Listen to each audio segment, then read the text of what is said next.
Hello friends, welcome back to my channel scalper trading bull. तो आज हम फिर से एक बार इस चार्ट एनालिसिस सीरीज में एक और नए चार्ट पे मैं आपको एनालिसिस करके बताऊंगा कि किस तरीके से सिंपल प्राइस एक्शन का यूज करके हम चार्ट को एनालिसिस कर सकते हैं और सिंपल प्राइस एक्शन का यूज करके कैसे आप अपने प्रॉफिट को और भी ज़्यादा मैक्सिमाइज कर सकते हो और कैसे अपने लॉसेस को और भी ज़्यादा मिनिमाइज कर सकते हो।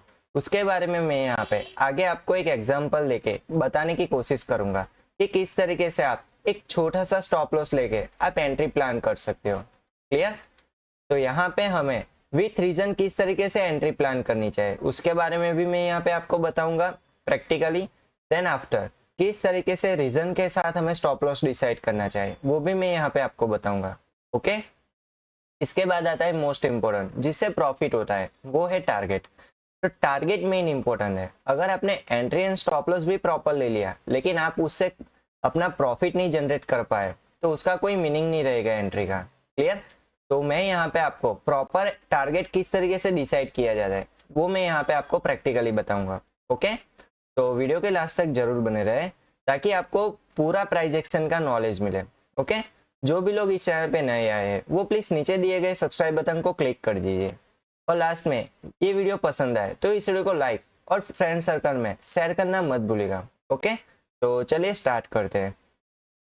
तो यहाँ पे मैं आपको बता देता हूँ कि किस एग्जाम्पल पे हम आज काम करने वाले हैं। तो देखिए, यहाँ पे हम निफ्टी 50 इंडेक्स के 20 दिसंबर 2024 के चार्ट को एज ए एग्जाम्पल हम यहाँ पे प्राइस एक्शन के बेस पे एनालिसिस करेंगे। ओके, यहाँ पे हम कोई इंडिकेटर का यूज नहीं करेंगे, only for pure price action पर ही हम यहाँ पे काम करने वाले हैं। क्यों? क्योंकि यहाँ पे देखिए इंडिकेटर किस पे काम करता है, समझिए। Indicator most of the data price action से लेता है। क्लियर? मतलब कि प्राइस एक्शन का जो डेटा है वो इंडिकेटर यहाँ पे प्रोसेस करता है और फिर वो यहाँ पे सिग्नल देता है। तो इसका मीनिंग क्या हुआ? फर्स्ट सिग्नल कहाँ पे आता है? तो के प्राइस एक्शन पे, एंड सेकंड सिग्नल तो के इंडिकेटर पे। इसी वजह से इंडिकेटर हमें लेट सिग्नल देता है। क्लियर?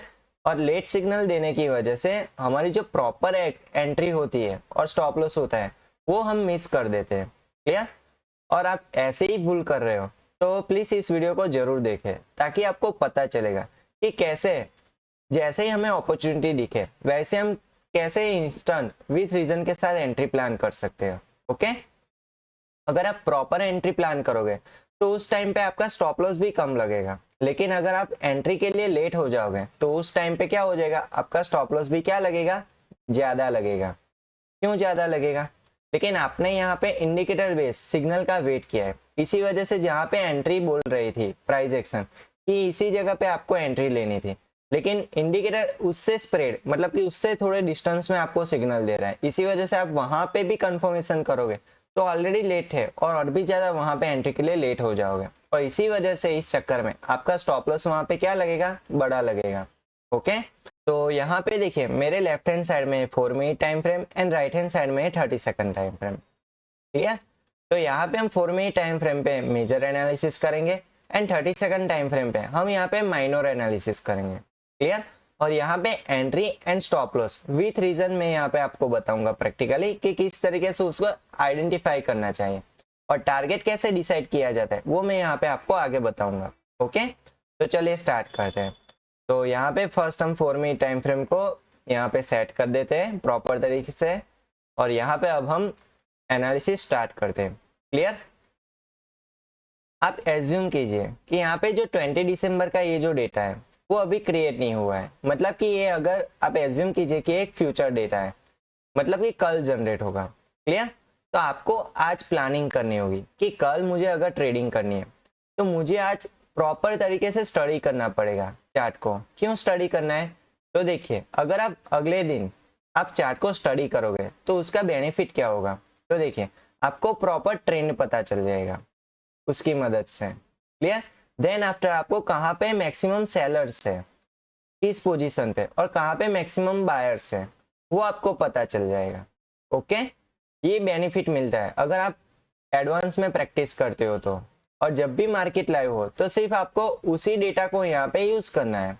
ओके, तो हम आज यही करने वाले हैं। तो देखिए इस चार्ट को हम एनालिसिस करने वाले हैं तो इसके पास्ट परफॉर्मेंस मतलब कि प्रीवियस डेटा को हम पहले एनालाइज करेंगे और वहां पे हम इंपॉर्टेंट सपोर्ट और रेजिस्टेंस लेवल हम वहां पे मार्क करेंगे। ओके, तो चलिए अब हम जाते हैं उसके प्रीवियस डेटा में, मतलब कि 19 दिसंबर में। क्लियर? तो यहाँ पे देखिए मैं आपको कुछ स्टेप्स बताता हूँ। जब आप चार्ट एनालिसिस करें तब आपको उन्हीं स्टेप्स को क्या करना है, फॉलो करना है, जिसकी मदद से आपको चार्ट एनालिसिस करने में इजी रहेगा। क्लियर? तो देखिए फर्स्ट स्टेप है कि आपको मार्केट कहाँ पे ओपन हुआ था वो आपको चेक करना है। For example gap up opening हुई थी, गैप डाउन ओपनिंग हुई थी, या तो फिर नॉर्मल ओपनिंग हुई थी। अंडरस्टैंड? चलिए सेकंड होता है ट्रेंड, कि मार्केट ने कौन सी ट्रेंड को कंटिन्यू किया था। तो यहाँ पे देखिए मार्केट में तीन ही टाइप्स के ट्रेंड होते हैं, उससे ज्यादा कुछ नहीं होता। फर्स्ट होता है अप ट्रेंड, सेकंड होता है डाउन ट्रेंड एंड थर्ड होता है साइडवेज ट्रेंड। हमें इन्हीं ट्रेंड्स का यूज करके ट्रेडिंग करनी होती है। क्लियर? लेकिन पॉइंट ये है कि आपको पता होना चाहिए कि ये एक्चुअल में अप ट्रेंड है या तो फिर कोई फॉल्स सिग्नल है। तो उसको कैसे आइडेंटिफाई किया जाता है, तो चलिए मैं आपको बताता हूँ। फॉर एग्जाम्पल देखिए कि यहाँ से मार्केट स्टार्ट हुआ और फिर उसने यहाँ पे हाई लगाई, देन आफ्टर यहाँ पे उसने रिट्रेसमेंट लिया। क्लियर? और फिर किसी लेवल पे वो सपोर्ट लेता है और फिर प्राइस इसके हाई के ऊपर नया हाई बना। तो ये क्या हो गया, प्राइस एक हायर हाई हायर लो के फॉर्म में अपसाइड जा रहा है। तो ये कौन सा पैटर्न हो गया, ये हो गया अप ट्रेंड। क्लियर? तो हमें यहाँ पे क्या करना है, ये जो दो पॉइंट्स है उसको हमें यहाँ पे सिर्फ कनेक्ट कर देना है, जिसकी मदद से क्या होगा कि हमें यहाँ पे पता चल जाएगा कि प्राइस इस ट्रेंड लाइन को क्या कर रही है, फॉलो कर रही है। जैसे ही प्राइस इस ट्रेंड लाइन को ब्रेक डाउन करेगी वैसे ही हमें पता चल जाएगा कि अब ये अप ट्रेंड खत्म हो चुका है और फिर यहाँ से डाउन ट्रेंड स्टार्ट हो जाएगा। अंडरस्टैंड? चलिए बने इतना, चार्ट एनालिसिस को सिंपल रखिए। अगर आप ज्यादा कॉम्प्लिकेटेड करोगे तो आपको समझने में दिक्कत होगी। क्लियर? चलिए अब मैं आपको एक सिंपल एग्जांपल देता हूँ डाउन ट्रेंड के लिए। अप ट्रेंड में हमने कहाँ पे मार्क की थी ट्रेंड लाइन, उसके बॉटम साइड में। ओके, लेकिन डाउन ट्रेंड में क्या होता है, उसके टॉप साइड में हम डाउन ट्रेंड लाइन मार्क करते हैं। तो चलिए मैं आपको बता दूँ। समझिए कि यहाँ से ट्रेंड स्टार्ट हुआ, यहाँ पे पहले लो लगा, देन आफ्टर यहाँ पे रिट्रेसमेंट लगा, देन आफ्टर ये जो प्रीवियस लो था उसके नीचे एक नया लो लगा। ओके, तो हमें क्या चाहिए, ये starting point and retracement point. तो इन्हीं दोनों को हमने यहाँ पे क्या किया, कनेक्ट कर दिया। तो जिसकी मदद से हमें पता चल गया कि प्राइस इस डाउन ट्रेंड लाइन को फॉलो कर रहा है और जैसे ही प्राइस इस ट्रेंड लाइन के ऊपर जाएगी तो हमें यहाँ पे पता चल जाएगा कि ये डाउन ट्रेंड खत्म हो चुका है और अब नया ट्रेंड मतलब कि अप ट्रेंड अब स्टार्ट हो चुका है। क्लियर? तो इस तरीके से आप डाउन ट्रेंड और अप ट्रेंड को आइडेंटिफाई कर सकते हैं विथ रीजन के साथ। क्लियर? रीजन क्या है, ये starting point, retracement point and trend line, ये एक रीजन है। क्लियर? उसी प्रोसेस को आपको बार बार प्रैक्टिस करोगे तो आपको आदत पड़ जाएगी कि इस तरीके से मुझे चार्ट को देखना चाहिए। क्लियर? चलिए अब मैं आपको एक और एग्जांपल दे देता हूँ। चलिए साइडवेज ट्रेंड का। तो साइडवेज ट्रेंड को कैसे आइडेंटिफाई करें, समझिए कि मैं यहाँ पे आपको अपर लिमिट और लोअर लिमिट एक लाइन मार्क करके देता हूँ। ओके, तो आपने अगर यहाँ पे मार्क की होती तो यहाँ पे एक न्यूटन का लो है। समझिए कि कोई भी चीज अगर आकाश से गिरती है तो कहाँ पे जाके रुकेगी, क्लियर? वो जाके रुकेगी जमीन पे।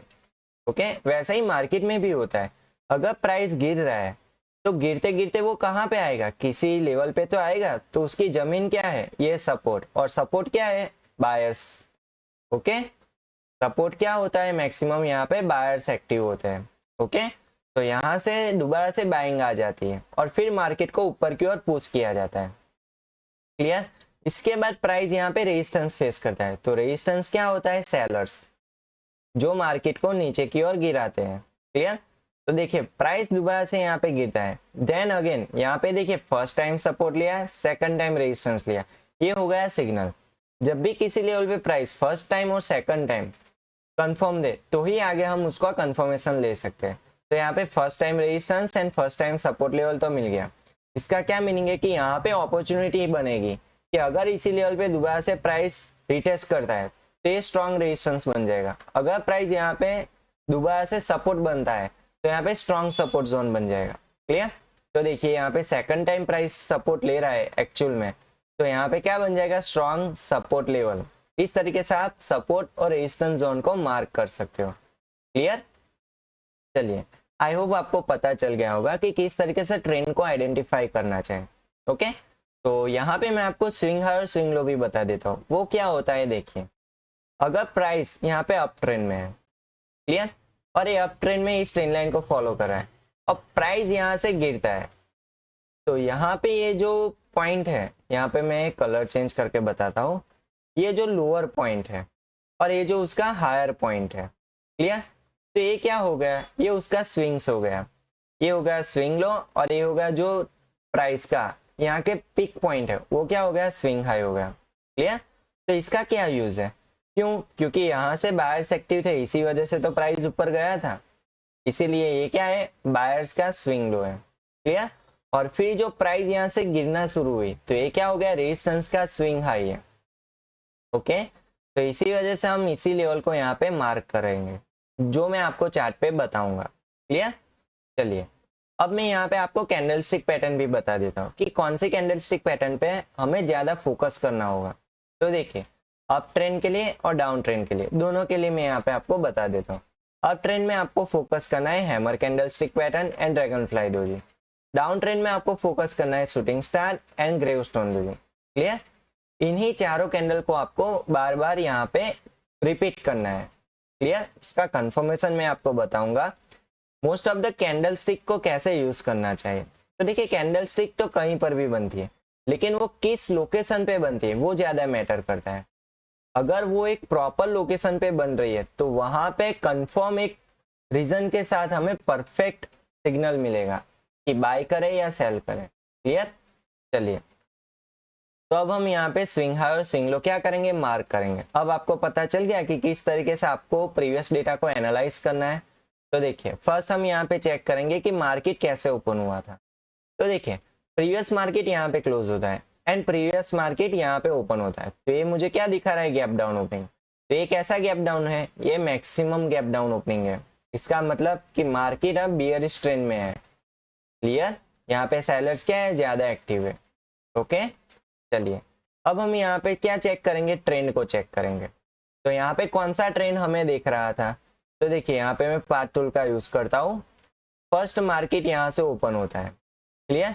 देन आफ्टर प्राइस यहाँ पे क्या लगाती है, एक हाई लगाती है। देन आफ्टर यहाँ पे एक लो लगाती है, ओके। तो यहाँ पे हमें क्या चाहिए, देखिए ट्रेंड का स्टार्टिंग पॉइंट, इसको निकाल देते हैं। देखिए ट्रेंड का starting point and retracement point, clear. तो ये दोनों तो हमें यहाँ पे मिल गए। तो अब हमें यहाँ पे क्या करना है, यहाँ पे एक ट्रेंड लाइन मार्क करनी है, जिसकी मदद से हमें पता चलेगा कि प्राइस इस ट्रेंड लाइन को क्या कर रही है, फॉलो कर रही है, ओके। तो मैं यहाँ पे मैग्नेट टूल का यूज करूंगा और यहाँ पे इसको कनेक्ट कर दूंगा, ओके। तो चलिए अब मुझे यहाँ पे क्या पता चला, तो देखिए इस ट्रेंड लाइन का यहाँ पे ब्रेक डाउन आता है, क्लियर। चलिए कैसे पता चला कि इस ट्रेंड लाइन के नीचे ये वाली कैंडल क्या कर गई, क्लोज कर गई, ओके। तो ये जो अप ट्रेंड मुझे दिखा उसका स्विंग लो और स्विंग हाई कहाँ पे, वो मुझे यहाँ पे मार्क करना है। तो देखिए इस ट्रेन का लोअर पॉइंट कहाँ पे था, यहाँ पे, लेकिन इस ट्रेन का स्विंग हाई मतलब कि पीक पॉइंट कहाँ पे था, तो क्या इस वाले पोर्शन में, समझिए ये वाला पोर्शन नहीं था। यहाँ पे डाउन ट्रेंड कहाँ से स्टार्ट हुआ था, तो क्या यहाँ से स्टार्ट हुआ था, क्लियर। यही से ही तो सेलिंग स्टार्ट हुई थी और इसी वजह से तो इस ट्रेंड लाइन का यहाँ पे ब्रेक डाउन हुआ था। एक्चुअल में क्या होना चाहिए था, ये हाई के ऊपर एक नया हाई लगाना चाहिए था और फिर यहाँ से मुझे यहाँ से ऐसे पैटर्न में चार्ट को आना चाहिए था, लेकिन यहाँ पे सेलिंग देखने को मिली। देखा, आपको प्रैक्टिकली भी चार्ट को किस तरीके से यहाँ पे एनालाइज करना है अब आपको पता चल गया। चलिए तो अब हम यहाँ पे स्विंग हाई और स्विंग लो को क्या करेंगे, मार्क करेंगे। इसका कलर चेंज कर देते हैं ताकि बेटर क्लियरिटी मिल सके, ओके। चलिए ये था स्विंग लो, देन आफ्टर ये रहा अपना स्विंग हाई, ओके। चलिए तो ये अप ट्रेंड का मैंने स्विंग हाई और स्विंग लो मार्क कर लिया। जब भी किसी लेवल का ब्रेक डाउन होता है, समझिए जब भी किसी लेवल का ब्रेक डाउन या तो फिर किसी लेवल का ब्रेकअप होता है, मतलब कि यहाँ पे ब्रेकआउट होता है, तो वहां पे क्या होता है, रिट्रेसमेंट आता है। देखिए जैसे कि यहाँ पे इस ट्रेंड लाइन का ब्रेक डाउन हुआ, वैसे ही यहाँ पे क्या है, रिट्रेसमेंट आया। तो रिट्रेसमेंट कहाँ पे आ जाता है, तो देखिए उसके दो ऑप्शन है। फर्स्ट, वो उसी लाइन पे रिट्रेसमेंट लेगा जो ट्रेंड लाइन थी, क्लियर। सेकंड, जो प्रीवियस हाई होगा, डाउन ट्रेंड के लिए बात कर रहा हूँ, क्लियर। डाउन ट्रेंड के लिए जो प्रीवियस हाई कहाँ पे है, तो क्या यहाँ पे, वहीं पर भी रिट्रेसमेंट ले सकता है या तो फिर इस वाले लेवल पर भी रिट्रेसमेंट ले सकता है, लेकिन रिट्रेसमेंट लेता जरूर है, क्लियर। तो यहाँ पे इस केस में कहाँ पे रिट्रेसमेंट लेने की कोशिश की, तो क्या इस वाले लेवल पे, क्लियर। लेकिन यहाँ पे आप देखोगे तो फर्स्ट टाइम प्राइस यहाँ पे रेजिस्टेंस फेस करता है, उसके आगे भी यहाँ पे रेजिस्टेंस फेस करता है और यहाँ पर भी रेजिस्टेंस फेस करता है। तो यहाँ पे 3 बार प्राइस एक ही लेवल पे क्या कर रहा है, रेजिस्टेंस फेस कर रहा है। तो इसका क्या मीनिंग होगा, यहाँ पे प्राइस ने एक रेजिस्टेंस जोन बना दिया है कि जैसे ही प्राइस यहाँ को टच करेगा वैसे ही प्राइस नीचे गिर सकती है। क्लियर। तो अब हम यहाँ पे क्या करेंगे, इस लेवल के स्विंग हाई और स्विंग लो को मार्क करेंगे। ओके, तो देखिए यहाँ से जो ब्रेकडाउन आया उसके बाद छोटा सा यहाँ पे मुझे अप ट्रेंड दिखा। क्लियर। तो ये अप ट्रेंड का स्विंग लो कहाँ पे था, तो कि यहाँ पे, और स्विंग हाई तो ऑलरेडी यहाँ पे मार्क है। तो हमें इस लेवल को यहाँ पे मार्क करना है। क्लियर, जिसकी मदद से मुझे पता चले कि बाइंग लेवल कौन सा है। क्लियर। तो यहाँ पे ये जो लेवल मैंने मार्क किया तो उससे मुझे यहाँ पे देखिए पता चल गया कि अपर साइड सेलर्स और बॉटम साइड बायर्स है। तो इस वाले जोन के अंदर हमें कोई ट्रेडिंग नहीं करनी है। क्यों, क्योंकि ये साइडवेज मार्केट हो गया, रेंज में चली गई। क्लियर। तो कैसे पता चला कि प्राइस अगर बॉटम साइड जैसे ही टच करता है तो वैसे ही अगर अपर साइड भी रेजिस्टेंस लेता है तो उससे क्या पता चलता है कि मार्केट को नहीं ब्रेकआउट करने दे रहे, नहीं ब्रेकडाउन करने दे रहे। अगर ब्रेकआउट या ब्रेकडाउन नहीं होता है तो मार्केट नेक्स्ट ट्रेंड या मोमेंटम कैसे देगा। और हमें स्कैल्पिंग के लिए क्या चाहिए, मोमेंटम चाहिए। जब भी आपको मोमेंटम नहीं मिले तब आप स्कैल्पिंग कैसे कर पाओगे। क्लियर। तो देखिए पूरा दिन मार्केट इसी जोन के अंदर घूम रहा था और लास्ट में मार्केट इस वाले लेवल पे आके क्लोज हो जाता है। क्लियर। तो यहाँ पे हमें कितने ही लेवल्स मिल गए, तो देखिए फर्स्ट ये resistance, support and support zone. Okay, अब हम इसका यूज करेंगे करंट चार्ट पे। अब मैं आपको बताऊंगा कि इसका करंट चार्ट पे किस तरीके से हम यूज कर सकते हैं। ओके, तो चलिए अब हम आते हैं दोबारा से करंट चार्ट पे, मतलब कि 20 दिसंबर के चार्ट को अब हम एनालाइज करेंगे। क्लियर। तो जो प्रोसेस हमने प्रीवियस डेटा में यूज की थी उसी प्रोसेस को हमें यहाँ पे 20 दिसंबर के चार्ट में यूज करनी है। क्लियर, उसी स्टेप्स को हमें फॉलो करना है, कुछ नया नहीं करना है। तो देखिए यहाँ पे मार्केट फर्स्ट कहाँ पे ओपन होता है, तो ये इस वाले केस में प्रीवियस मार्केट यहाँ पे क्लोज होता है, देन आफ्टर उसी लेवल के पास ओपन होता है। तो मतलब कि यहाँ पे नॉर्मल ओपनिंग है। चलिए क्लियर है। उसके बाद ये जो फर्स्ट कैंडल बनाई थी वो कैसी कैंडल थी, तो कि bearish single finger candle. Clear, ये कौन सी कैंडल मुझे दिखी, बियरिश कैंडल। लेकिन यहाँ पे हमें फर्स्ट क्या चाहिए, ट्रेंड चाहिए। तो वो कैसे पता चलेगा, ट्रेंड का starting point then after retracement point. तो उसी वजह से तो हमें कोई ट्रेंड मिलेगी और ट्रेंड लाइन मिलेगा। क्लियर। तो उसके लिए हमें क्या करना है, यहाँ पे वेट करना है कि कहाँ पे मुझे प्रॉपर ट्रेंड लाइन मिल सकती है। तो देखिए मार्केट यहाँ पे फर्स्ट कैंडल इस लेवल के नीचे क्लोज कर दी है। तो ये वाला लेवल कौन सा था, रेजिस्टेंस लेवल था। यहाँ पे ये रेजिस्टेंस था, ये बायर लेवल था, मतलब कि ये पूरा रेंज थी। और एक रेंज से मार्केट निकलेगा तो दूसरी रेंज में चला जाएगा। क्यों, क्योंकि ये तीनों लेवल्स आसपास हैं। जब तक प्राइस ये वाले लेवल का ब्रेकआउट या इस वाले लेवल का ब्रेकडाउन नहीं करता तब तक हमें यहाँ पे कोई प्रॉपर मोमेंटम नहीं देखने को मिल सकता। क्लियर। लेकिन अगर हम लेवल टू लेवल ट्रेडिंग करना चाहे तो भी कर सकते हैं। वो कैसे की जाती है वो मैं यहाँ पे आपको आगे बताता हूँ। क्लियर। फर्स्ट हम यहाँ पे फोकस करते हैं। चलिए तो देखिए मार्केट यहाँ पे इसके नीचे क्लोज होती है, ये जो लेवल था उसके नीचे यहाँ पे क्लोज होती है। देन आफ्टर यहाँ पे मार्केट दोबारा से हाई बनाता है। क्लियर। तो इस केस में हमें क्या करना है, 30 सेकंड टाइम फ्रेम का यूज करना है। क्यों, क्योंकि यहाँ पे रेंज चल रही है इसी वजह से। तो अब हम यहाँ पे 30 सेकंड टाइम फ्रेम ओपन करते हैं और फिर यहाँ पे हम बेटर क्लियरिटी चेक करते हैं कि मार्केट किस सिचुएशन में आगे बढ़ रहा था। तो देखिए फर्स्ट मार्केट यहाँ से नीचे की ओर जाता है, मूव करता है, फिर मैक्सिमम इसी लेवल पे रेजिस्टेंस फेस करता है। देखिए इस लेवल पे क्या करता है, रेजिस्टेंस फेस करता है और फिर इस लेवल का यहाँ पे ब्रेकआउट आता है। तो यहाँ पे हमें कोई एंट्री नहीं लेनी है, यहाँ पे सिर्फ हमें मोमेंटम को चेक करना है कि कौन से मोमेंटम में प्राइस जा रही है। क्लियर। जब तक प्राइस एक्शन के रूल्स के हिसाब से हमें कोई प्रॉपर रीजन नहीं मिलता तब तक हमें कोई एंट्री प्लान नहीं करनी है। क्लियर। तो देखिए प्राइस इस वाले लेवल को ब्रेकआउट करता है, देन आफ्टर इस वाले लेवल को भी बैक टू बैक ब्रेकआउट करता है और जितनी स्पीड से प्राइस चली थी उतनी ही स्पीड से प्राइस यहाँ पे गिरती है। तो ये क्या हो गई, एक ट्रैपिंग हो गई। समझिए मार्केट में जिन्होंने भी मार्केट अप साइड जा रहा था उसको देख के जिन्होंने भी यहाँ पे एंट्री प्लान की होगी विदाउट रीजन। मैंने पहले भी कहा था जब तक आपके सामने कोई रीजन ना हो तब तक आपको एंट्री नहीं लेनी चाहिए। तो यहाँ पे एंट्री लेने का कोई लॉजिक ही नहीं था। क्लियर? जिन्होंने भी यहाँ पे मार्केट अप जा रहा है तो चलिए अप साइड हम यहाँ पे कॉल बाय कर देते हैं। जिन्होंने भी ऐसे ही ट्रेडिंग की होगी उनका क्या होगा यहाँ पे, या तो फिर स्टॉप लॉस हिट हो गया होगा, या तो फिर जिन्होंने स्टॉप लॉस नहीं लगाया होगा उनका तो ज्यादा यहाँ पे नुकसान हो चुका होगा। क्यों? क्योंकि जितना ऊपर गया उतना ही मार्केट उससे ज्यादा तो नीचे गिर गया। क्लियर? तो ये क्या होता है, यहाँ पे ट्रैपिंग चलता है। ओके, इसी वजह से मैं कहता हूँ कि जब भी रीजन दिखे तो ही ट्रेडिंग करनी चाहिए। भले ही मार्केट जीरो ट्रेड पे क्लोज हो जाए आज हमारे लिए, फिर भी हमें यहाँ पे कोई जबरन एंट्री नहीं लेनी चाहिए।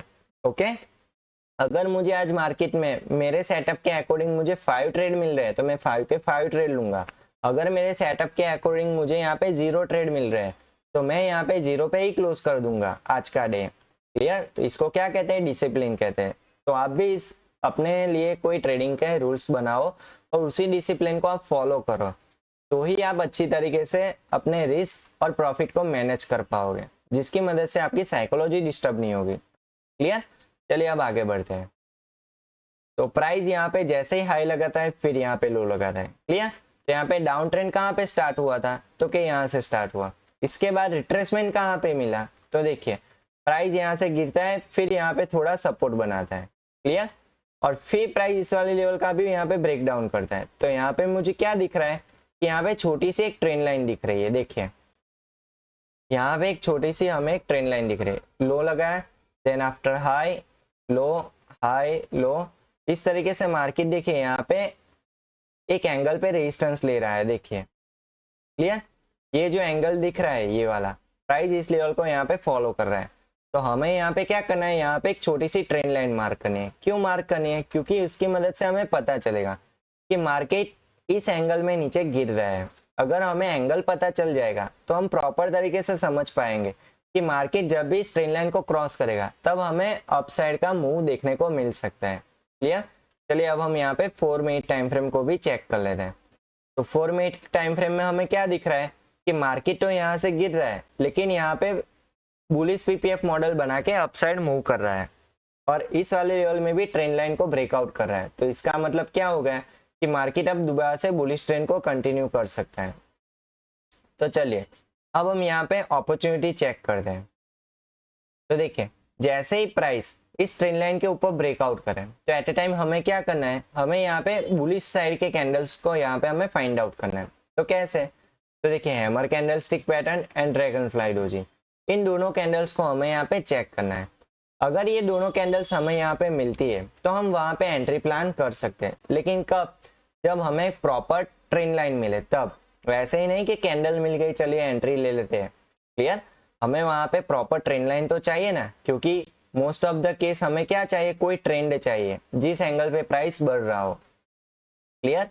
तो देखिए प्राइस यहाँ से हाई लगाता है, मतलब कि यहाँ से बुलिश ट्रेंड स्टार्ट होता है। तो हम यहाँ पे क्या करेंगे, इसको अब हम यहाँ पे मार्क करेंगे। क्लियर? ये मैंने यहाँ पे अप ट्रेंड मार्क कर लिया। क्लियर? इसके बाद यहाँ पे देखिए ब्रेकआउट आता है। ब्रेकआउट आने के बाद रिट्रेसमेंट कहाँ पे आता है, तो कि इस वाले लेवल पे देखिए यहाँ पे रिट्रेसमेंट आता है। क्लियर? तो ये मुझे क्या करना है, इस वाले लेवल को भी यहाँ पे मार्क करना है। ओके, तो ये वाला लेवल मैंने यहाँ पे मार्क कर लिया।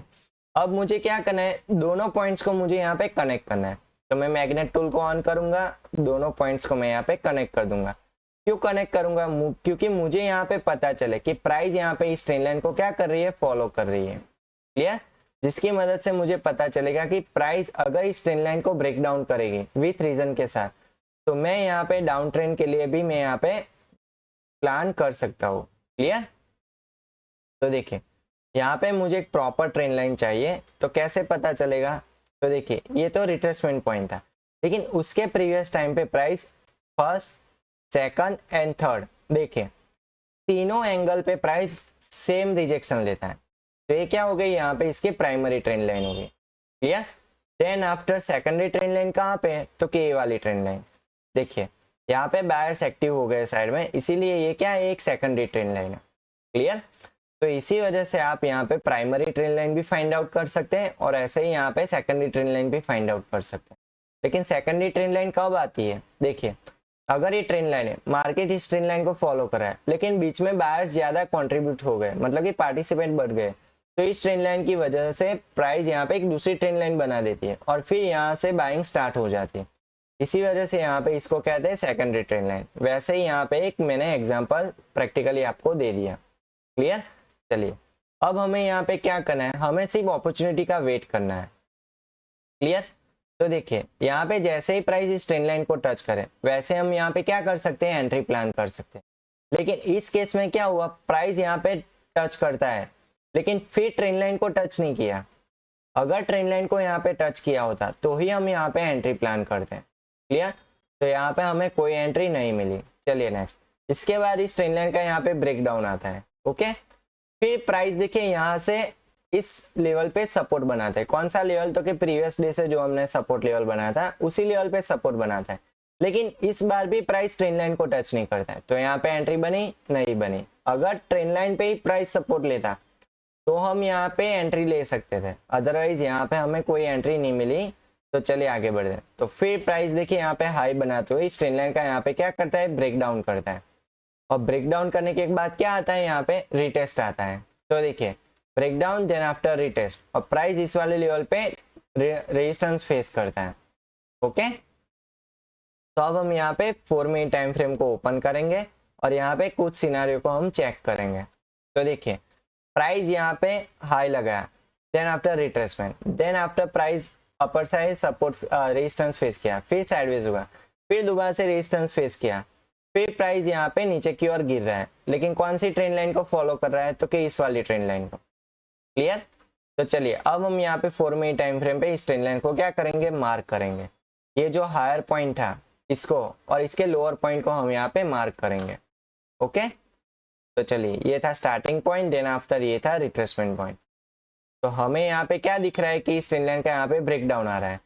तो फिर हम दोबारा से यहाँ पे कोई ट्रेंड चेक करेंगे कि प्राइस जहाँ से गिरा वो लो लगाया, then after retracement point, then after इसके नीचे लो, तो हम यहाँ पे एक डाउन ट्रेंड लाइन मार्क करेंगे। ओके, तो किस लेवल पे हमें ऐसी अपॉर्चुनिटी दिख रही है, तो देखिए ये था डाउन ट्रेंड का स्टार्टिंग पॉइंट। क्लियर? फिर प्राइस यहाँ पे लो लगाता है, then after retracement, then after इसके नीचे नया लो लगाता है, तो ये क्या हो गया, एक रिट्रेसमेंट पॉइंट हो गया। क्लियर? तो हम यहाँ पे इस रिट्रेसमेंट पॉइंट को चेक करेंगे। क्लियर? ये मैंने यहाँ पे मार्किंग कर ली। अब मुझे यहाँ पे क्या करना है, मैग्नेट टूल को ऑन करके यहाँ पे मुझे एक डाउन ट्रेंड लाइन मार्क करनी है। क्लियर? तो यहाँ पे मैंने डाउन ट्रेंड लाइन मार्क कर ली। अब मुझे यहाँ पे क्लियर कट दिखेगा कि प्राइस यहाँ पे क्रिस ट्रेंड लाइन को फॉलो कर रही है। ओके, तो चलिए अब हम यहाँ पे 30 सेकंड टाइम फ्रेम ओपन करते हैं। तो 30 सेकंड टाइम फ्रेम पे क्या सिनेरियो है, देखिए सॉरी यहाँ पे मैंने चार्ट को कनेक्ट नहीं किया था, दोबारा से हम यहाँ पे इस ट्रेंड लाइन को मार्क कर देते हैं ताकि 30 सेकंड टाइम फ्रेम पर भी हमें एनालिसिस ऑटोमेटिक मिल जाए। क्लियर? अब हम यहाँ पे 30 सेकंड टाइम फ्रेम में ट्रेंड लाइन को करेक्ट करेंगे। क्लियर? जिसकी मदद से हमें एक प्रॉपर ट्रेंड लाइन मिल जाए। ओके, तो देखिए यहाँ पे प्राइस जैसे ही डाउन ट्रेंड को फॉलो करता है, फिर यहाँ पे प्राइस इस ट्रेंड लाइन को टच तो करता है लेकिन यहाँ पे ब्रेकआउट कर देता है। देखिए इस वाले लेवल पे टच करता है यहाँ पे, और फिर इस लेवल पे यहाँ पे इस ट्रेंड लाइन का क्या आ जाता है, ब्रेकआउट आ जाता है। क्लियर? तो यहाँ पे अगर हमने एंट्री ली होती इस ट्रेंड लाइन पे तो हमारा क्या हो जाता है, यहाँ पे स्टॉप लॉस हिट हो जाता। तो चलिए यहाँ पे मैं आपको बताता हूँ कि कहाँ पे अगर एंट्री बनी होती हमारी तो कितना स्टॉप लॉस यहाँ पे अपना जा सकता था। तो देखिए यहाँ पे सेटअप तो सही बन रहा था। देखिए यहाँ पे एक शूटिंग स्टार था, देन आफ्टर ट्रेंड लाइन के ऊपर 4 पॉइंट का stop loss, then after entry. लेकिन इस केस में यहाँ पे क्या हो सकता था, हमारा स्टॉप लॉस हिट हो सकता था, उसके नेक्स्ट कैंडल में ही हम अपना स्टॉप लॉस यहाँ पे लॉस कर सकते थे। क्लियर? तो यहाँ पे क्या हो जाता, हमारा फर्स्ट ट्रेड यहाँ पे लॉस में चला जाता, लेकिन यहाँ पे लॉस कितना होता, सिर्फ 4 पॉइंट का। क्लियर? चलिए नेक्स्ट, अब हम आगे बढ़ते हैं। तो फिर प्राइस दोबारा से उसी ट्रेंड लाइन को फॉलो कर रहा है। देखिए फिर प्राइस दोबारा से क्या कर रहा है, उसी ट्रेंड लाइन को फॉलो कर रहा है, लेकिन इस बार प्राइस देखिए यहाँ से लो लगाता है, देन आफ्टर यहाँ पे रिट्रेसमेंट, देन आफ्टर यहाँ पे लो, यहाँ पे रिट्रेसमेंट। तो अब की बार प्राइस कौन सी ट्रेंड लाइन को फॉलो कर रहा है, तो कि इस वाली ट्रेंड लाइन को। तो देखिए यहाँ पे मैं आपको डाउन ट्रेंड यहाँ पे मार्क करके दिखाता हूँ। ये था स्टार्टिंग पॉइंट, ये था रिट्रेसमेंट पॉइंट। क्लियर? तो अब हम क्या करेंगे, यहाँ पे ट्रेंड लाइन को मार्क करने की कोशिश करेंगे। क्योंकि हमें यहाँ पे प्रॉपर एंट्री मिल सके। क्लियर। ये ट्रेंड लाइन तो फेल हो गई, देखिए ये जो ट्रेंड लाइन थी ये ट्रेंड लाइन तो फेल हो गई, लेकिन ये जो नई ट्रेंड लाइन यहाँ पे दिखी है उस ट्रेंड लाइन के अकॉर्डिंग प्राइस यहाँ पे जैसे ही रिट्रेसमेंट लेता है फिर दोबारा से यहाँ पे इस ट्रेंड लाइन को टच करता है। तो अगर हम यहाँ पे एंट्री लेते हैं तो हमारा प्रॉपर यहाँ पे एंट्री बन सकता था। तो चलिए इसको हम रिस्क रिवॉर्ड रेशियो के साथ समझने की कोशिश करते हैं। अगर हम यहाँ पे एंट्री लेते हैं तो दोबारा से उसी प्रोसेस को क्या करना है, फॉलो करना है। तो 4 मिनट टाइम फ्रेम हम यहाँ पे लॉस यहाँ पे स्टॉप लॉस डिसाइड करते हैं और यहाँ पे प्रॉपर हम एंट्री डिसाइड करते हैं। क्लियर। तो इस तरीके से आप proper entry and stop loss plan कर सकते हो। भले ही आपका 1-2 स्टॉप लॉस चले जाए लेकिन वहां पे आपका लॉस कितना होगा, मिनिमम होगा। अगर अपने हिसाब से ट्रेडिंग के डायरेक्शन में मार्केट चले जाए तो वहां पे अपना प्रॉफिट ज्यादा हो जाएगा। 2-3 भी स्टॉप लॉस हिट हो जाए लेकिन एक ही ट्रेड में हमारा पूरा यहाँ पे स्टॉप लॉस के साथ प्रॉफिट कवर हो सकता है। क्लियर। तो चलिए अब हम बात करते हैं कि टारगेट कैसे डिसाइड किया जाता है। तो देखिए टारगेट के लिए फर्स्ट ऑप्शन है कि प्रीवियस जो भी लेवल है उसको हम as a target T1 consider कर सकते हैं। प्रीवियस कौन सा यहाँ पे सपोर्ट लेवल है, तो कि ये वाला। तो हम यहाँ से यहाँ तक का टारगेट T1 यहाँ पे प्लान कर सकते हैं। क्लियर। साइड बाय साइड यहाँ पे क्या चेक करना है, तो कि इस ट्रेंड लाइन को, ये वाली ट्रेंड लाइन, ये जो दूसरी ट्रेंड लाइन है उसको निकाल देते हैं क्योंकि ये ट्रेंड लाइन खत्म हो चुकी है। क्लियर। तो यहाँ पे जो ट्रेंड लाइन है उसको भी हम फॉलो कर सकते हैं। जब प्राइस इस ट्रेंड लाइन के ऊपर कोई कैंडल क्लोज कर दे तो हम एट ए टाइम वहां पर भी एग्जिट प्लान कर सकते हैं। अंडरस्टैंड। तो चलिए अब हम यहाँ पे चेक करते हैं कि अगर हम यहाँ पे T1 प्लान करते तो हमें कितना प्रॉफिट मिल सकता था। तो देखिए यहाँ पे 4 पॉइंट के यहाँ पे रिस्क पे हमें यहाँ पे मैक्सिमम 36 पॉइंट्स इजीली मिल सकते थे। क्लियर। तो हमें यहाँ पे सक्सेसफुली फर्स्ट ट्रेड मिल सकता था। ओके। चलिए देन आफ्टर जैसे ही मुझे यहाँ पे T1 मिल जाता तो मैं वहाँ पे क्या करता, प्रॉफिट को मैनेज करता और स्टॉप लॉस को ट्रेल कर देता। तो यहाँ पे 50% क्वांटिटी हमें यहाँ पे क्या करनी होगी, एग्जिट करनी होगी। क्यों, क्योंकि प्रॉफिट को भी मैनेज करना होता है। क्लियर। और स्टॉप लॉस को हटा के हम क्या कर देंगे, प्रॉफिट में ला देंगे। मतलब कि इसी कैंडल के हाई के ऊपर हम अपना स्टॉप लॉस प्लान कर देंगे, जिसका क्या मीनिंग हो जाएगा, हमारा रिस्क अब 0 है। मतलब कि प्रॉफिट में ही हम अब आगे बढ़ रहे हैं। क्लियर। चलिए नेक्स्ट, ये रहा टारगेट T1। और टारगेट T2 हम कहाँ पे प्लान कर सकते हैं, क्योंकि ट्रेंड लाइन पे। तो ट्रेंड लाइन पे कैंडल कहाँ पे क्लोज कर रही थी, क्योंकि इस वाले लेवल पे, यहाँ पे देखिए, यहाँ पे ये कैंडल ट्रेंड लाइन के ऊपर क्या कर रही है, क्लोज कर रही है। तो यहाँ पे अपना रिस्क रेशियो कितना बनता है, चलिए चेक करते हैं। इस वाली कैंडल पे हम एग्जिट प्लान कर सकते थे विथ रीजन। तो देखिए इस वाले केस में टारगेट T2 पे हम इजीली 171 पॉइंट ले सकते थे। कितने रिस्क पे, 4 पॉइंट के रिस्क पे। क्लियर। तो अब आपको पता चल गया कि किस तरीके से प्राइस एक्शन का यूज करके आप अपने प्रॉफिट को और भी ज्यादा मैक्सिमाइज कर सकते हो और अपने लॉसेस को और भी ज्यादा मिनिमाइज कर सकते हो। क्लियर। ये था उसका प्रैक्टिकल एग्जांपल। ओके। चलिए अब आगे बढ़ते हैं। अब हम जाएंगे दोबारा से 4 मिनट टाइम फ्रेम पे, और 4 मिनट टाइम फ्रेम पे हम यहाँ पे चेक करेंगे कि कहाँ पे आगे मार्केट ने रिस्पॉन्स दिया था। हम इसको मार्क कर देते हैं ताकि पता चले कि इस वाले लेवल पे हमने ट्रेड फाइंड आउट किया था। क्लियर। चलिए नेक्स्ट। तो विथ रीजन हमें यहाँ पे एंट्री मिली थी इस वाले लेवल पे और यहाँ पे हमें एग्जिट मिली, लेकिन प्राइस तो और भी ज्यादा नीचे गिर रही थी। देखिए प्राइस तो और भी ज्यादा नीचे गिर रही थी, लेकिन एज पर रूल्स के हिसाब से यहाँ पे 30 सेकंड टाइम फ्रेम में ट्रेंड लाइन को ब्रेकआउट कर दिया ना, तो वहां पे अपनी एग्जिट बनती है। क्लियर। इसको क्या कहते हैं, डिसिप्लिन कहते हैं। जहाँ पे मुझे रीजन मिल रहा है कि यहाँ पे मुझे आगे नहीं बढ़ना है, तो वहां पे मुझे क्या करना है, कट करना है, भले ही वो प्रॉफिट हो या लॉस हो। क्लियर। इसके बाद देखिए प्राइस दोबारा से नीचे की ओर गिर रही थी, लोअर लो लोअर हाई के फॉर्म में। क्लियर। और फाइनली प्राइस यहाँ पे रुक जाती है और यहाँ पे मार्केट क्लोज हो जाता है। ओके। तो आज के इस चार्ट एनालिसिस एपिसोड में यहाँ पे मैंने आपको बताया कि किस तरीके से प्रॉपर रीजन के साथ अगर आप छोटे छोटे रिस्क लोगे तो आप यहाँ पे अच्छी तरीके से ट्रेडिंग कर पाओगे। क्लियर। लेकिन रिस्क कैसे लेने हैं, विथ रीजन। विथआउट रीजन कोई यहाँ पे रिस्क नहीं लेना है। आपको रीजन के साथ एंट्री प्लान करनी है, भले ही वो आपको प्रॉफिट दे या लॉस ले। मतलब कि यहाँ पे अगर आपने एंट्री ली है रीजन के साथ, भले ही वो यहाँ पे स्टॉप लॉस हिट करे ये आपको टारगेट अचीव करे, लेकिन आपको अगर रीजन दिख रहा है तो वहां पे आप छोटा सा स्टॉप लॉस लेके आप वहां पे एंट्री प्लान कर सकते हो। और यहाँ पे मैंने ये भी बताया कि किस तरीके से आप रीजन के साथ स्टॉप लॉस प्लान कर सकते हो। क्लियर? देन आफ्टर किस तरीके से हमें टारगेट को प्लान करना चाहिए और प्रॉफिट को कैसे मैनेज करना चाहिए वो भी मैंने यहाँ पे आपको प्रैक्टिकली बताया। ओके, तो यहाँ पे हमने टोटली प्राइस एक्शन बेस के पॉइंट ऑफ व्यू से हमने चार्ट को एनालिसिस किया। देन आफ्टर यहाँ पे हमने प्रीवियस डेटा को भी एनालाइज किया, जिसकी मदद से हमने इंपॉर्टेंट लेवल्स मार्क किए। देन आफ्टर किस तरीके से ट्रेंड लाइन मार्क की जाती है, किस तरीके से ट्रेंड को आइडेंटिफाई किया जाता है, कौन सी कैंडलस्टिक पैटर्न पे आपको फोकस करना चाहिए, कैसे risk river ratio, clear, risk river ratio आपको मैनेज करना चाहिए, वो भी मैंने यहाँ पे बताया। ओके, तो आई होप आपको आज का इस एनालिसिस वीडियो पसंद आया होगा। पसंद आया है तो प्लीज इस वीडियो को लाइक एंड फ्रेंड सर्कल में शेयर करना मत भूलेगा। और लास्ट में जो भी लोग इस चैनल पे नए आए हैं वो प्लीज नीचे दिए गए सब्सक्राइब बटन को क्लिक कर दीजिए, ताकि ऐसे ही इंटरेस्टिंग वीडियो और इंफॉर्मेटिव वीडियो मैं आपके लिए लाता रहूं। ओके, तो चलिए मिलते हैं अगले नए चार्ट एनालिसिस एपिसोड में, तब तक के लिए गुड बाय।